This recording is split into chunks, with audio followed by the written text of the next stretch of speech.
isang produkto ng Alta-Immune, ang dami niyang molecule. Yung molecule nito, na hindi kaya i-metabolize ng katawan, pupunta siya sa liver. Pag hindi na-metabolize o hindi natunaw ng katawan, si liver, i-refuse niya papunta kay kidney. Pag napunta kay kidney yan, nowadays with our modern lifestyle, we are ingesting, eating different kinds of chemicals na nagsasuffer ang kidney.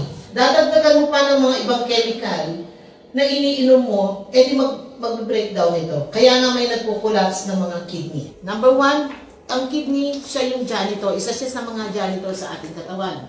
Lahat ng mga chemical reaction ng katawan, siya ang nagtatapon. So, unang layer, yung natural detoxification natin, siya ang nagre-release. Second layer, yung mga kinakainin natin, siya yung nagre-release.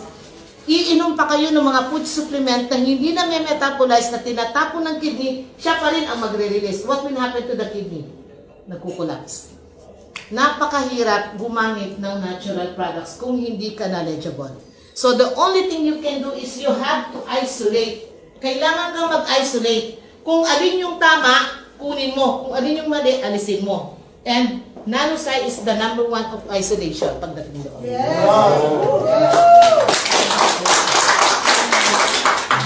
So dito sa atin, lahat ito, na-isolate na natin. Tinitingnan natin kung alin yung tama at hindi tama.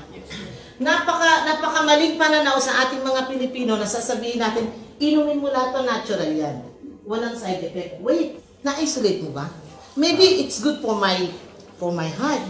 O baka maganda siya sa puso, pero hindi naman siya maganda sa kidney. Kailangan na-isolate ang bawat produkto. Another one is chlorella. I'm sure alam niyo ang chlorella. Pag hindi mo ginamitan, hindi mo pinrate ang wall ng chlorella, it will never release its health benefits. Kailangan mong durugin, i-break mo yung kanilang cell wall. Dahil hindi kayang i-process ng ating katawan. So ngayon, marami tayong mga makikita mga food supplement, but beware doon. Mag-iingat tayo sa mga food supplement, kaya tuloy nagkakaroon ng pangit na pananaw sa mga conventional doctor. Ang natural products, it's because of that. So your Alta-Immune is being isolated. Yung tama lang ang pupunod.